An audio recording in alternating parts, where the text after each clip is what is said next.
অনেক দিন ধরেই প্ল্যান করছিলাম যাব আমরা বাফেট খেতে, কিন্তু কই যাই। বউয়ের পরামর্শে ফাইনালি ডিসাইড করলাম এমন একটি পকেট ফ্রেন্ডলি খাবারের জায়গা যেখানে খরচ খুব কম হবে কিন্তু খাওয়া হবে জবরদস্ত। তাই সকাল সকাল বেরিয়ে পড়লাম, সঙ্গে নিলাম শালাবাবুকেও। দমদম থেকে মেট্রো ধরে সোজা গিয়ে নামলাম কালীঘাট। কালীঘাটে যে জায়গা দিয়ে আমরা দেশপ্রিয় পার্কের দিকে যাই, সেখান থেকে বেরিয়ে একটি অটো ধরে সোজা আমরা চলে গেলাম মহানির্বাণ মঠের সামনে। ওখানে নেমে এই দেখুন, রাস্তা উল্টো দিকে তাকালেই দেখতে পাবেন আমাদের ডেস্টিনেশন জোড়াসাঁকো। টুক করে রাস্তাটা ক্রস হয়ে গেলাম। আদি ঢাকেশ্বরী বস্ত্রালয়কে বাদিকে রেখে সোজা একটু সামনের দিকে এগোলেই দেখবেন জোড়াসাঁকো আপনার বাদিকে পড়বে। আমার বউয়া ছাড়া তো হড়বড়িয়ে দৌড়াচ্ছে, গিয়ে যে কত খাবে সে তো আমিই জানি। এই দেখুন বাদিকে আপনি দেখতে পাচ্ছেন বাংলা এবং ইংলিশে লেখা জোড়াসাঁকো। সামনেই দেখুন লোভনীয় একটি পোস্টার, লেখা রয়েছে পেট ভরে পাঠা। নিচে প্রাইসটা দেখুন, অনলি 599। 14 রকমের, মিনিমাম 14 রকমের আইটেম আপনি ওখানে পাবেন আনলিমিটেড পেট ভরে খাওয়ার জন্য।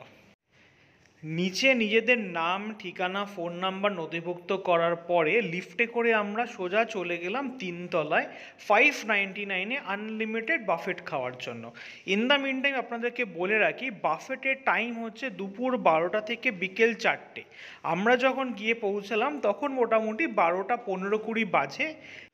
জনা 10 লোকজন তখন পেট পুড়ে পাঠা উপভোগ করছেন, কিন্তু আধ ঘন্টার মধ্যেই দেখলাম সমস্ত টেবিল ফুল, কমপ্লিটলি হাউসফুল 599-এ পেট পুড়ে পাঠা খাওয়ার জন্য। জোড়াসাঁকো মানেই রবীন্দ্রনাথ। হ্যাঁ, ঠিকই ধরেছেন, এখানে ঠাকুরবাড়ির ফেমাস রান্নাবান্নাই পাওয়া যায়। চিকেনও আছে, মাটনও আছে, চিংড়িও আছে। তাহলে চলুন দেখা যাক। প্রথমেই মেনুতে পাচ্ছি ভেজ কাটলেট আর জুনিয়র ফিশ ফ্রাই। তারপরে চলে এলো লুচি আর পানির মশালা। সবকটা আইটেমই এত সুন্দর খেতে, পুরো অথেন্টিক বাঙালি খাওয়া দাওয়া, মন একদম ভরে গেল। এইবারে দেখলাম বাড়ির সব থেকে ছোট মেম্বার মানে আমার শালাবাবু, তিনি উঠে পড়েছেন এবং নিতে শুরু করেছেন ভেজ কাটলেট এবং জুনিয়র ফিশ ফ্রাই। নামটা কি সুন্দর না, জুনিয়র ফিশ ফ্রাই। কাসন্দি দিয়ে খেতে আশা করি খুবই ভালো লাগবে। এবং তার সঙ্গে যেটা সেকেন্ড মেনুতে ছিল লুচি, এবং তার সঙ্গে রয়েছে পনির মশালা। সবকটাই মোটামুটি একই সাথে নিয়ে নেওয়া হলো। এইবার টেস্ট করার পালা। খেয়ে আপনাদেরকে জানাবো যে খেতে কতটা ভালো। যেমন আপনারা অলরেডি শুনলেন যে প্রচণ্ড ভালো খাওয়ার, কারণ আমার ওয়াইফের আগেও খেয়ে গেছেন তো ভালো করে জানে। এই দেখুন, ওকে বলেছি খেতে কেমন, আহা কি ভালো, দেখেছেন পুরো ধোয়া ওড়াচ্ছে। প্রপার ভেটকি মাছ, এটার নাম হলো জুনিয়র ফিশ ফ্রাই। হালকা করে কাসন্দিতে চুবিয়ে আমাকে দেখিয়ে দেখিয়ে টপ করে মুখে পড়ে নিল। এইবার দেখুন মাছটাকে ফিল করছে কেমন খেতে। ওদিকে আমার শালাবাবু কিন্তু খেতে ব্যস্ত লুচি এবং পনির মশালা। খেতে খুবই ভালো হয়েছে, আপনারা দেখতে পেলেন। এবার হাতে নিয়ে নিয়েছেন যেটা, সেটার নাম হচ্ছে ভেজ কাটলেট। ভেজ কাটলেটটা কমপ্লিটলি স্টাফড ভেতরে, খেতে খুবই টেস্টি, দেখে লোভনীয় লাগছিল।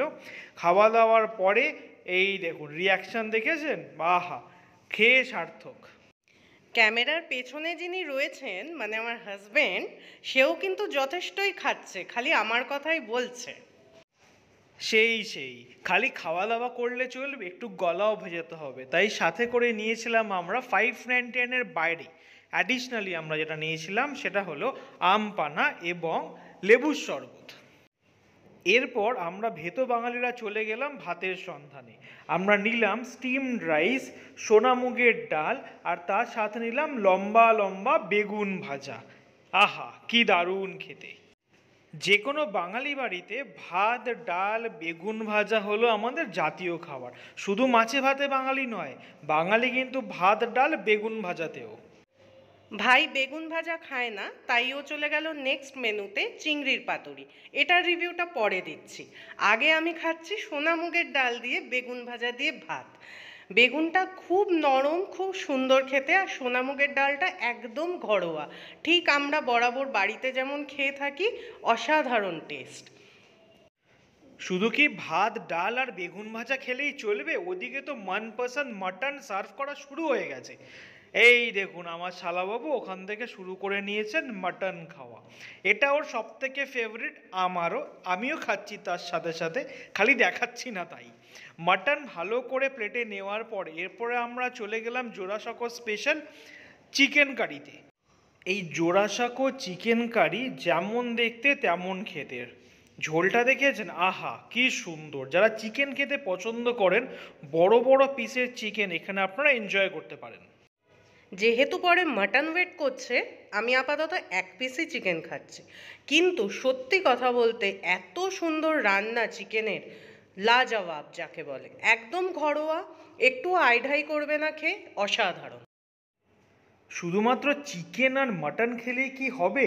এনজয় তো আরও করতে হবে, যেটা হলো চিংড়ির পাতুরি। সর্ষে বাটা, নারকেল দিয়ে বানানো চিংড়ির পাতুরি অসাধারণ। চিংড়ি কত পরিমাণে দেওয়া আছে আপনারা দেখতেই পাচ্ছেন। যদি আমি গুনতে শুরু করি, মোটামুটি 15-20 পিস চিংড়ি অবশ্যই পাবেন। আমি তো জমিয়ে ভাতের সাথে চিংড়ি পাতুরি দারুণ এনজয় করলাম।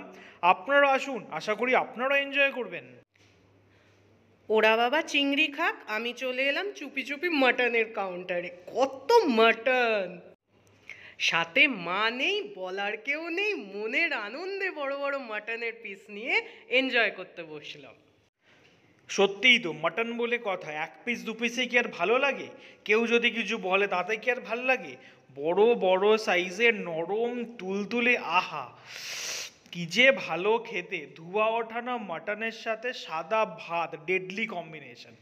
এই দেখুন, সফট মানে দারুণ ব্যাপার, একদম ফাটাফাটি রান্না, ফাটাফাটি টেস্ট। আমাদের তো দারুণ লেগেছে। পেট ভরে পাঁঠা খেতে এসে আমার গিন্নি নিয়েছে প্লেট ভরে পাঁঠা। আমার মাটনের প্লেটটি দেখা না গেলেও আমিও কিন্তু প্লেট ভরে পাঁঠা খেয়েছি, অনলি 599-এ। এখানে আরেকটি বড় পাওনা হলো পায়েস। নর্মালি আমরা কোথাও বাফেট খেতে গেলে বা রেস্টুরেন্টে গেলে এটা কিন্তু আমরা পাই না। তো শেষ পাতে আমরা যেটা এনজয় করলাম সেটা হলো টমেটো কিশমিশ দেওয়া চাটনি, পাঁপড়, পায়েস এবং শেষ পাতে রইল পান মশলা।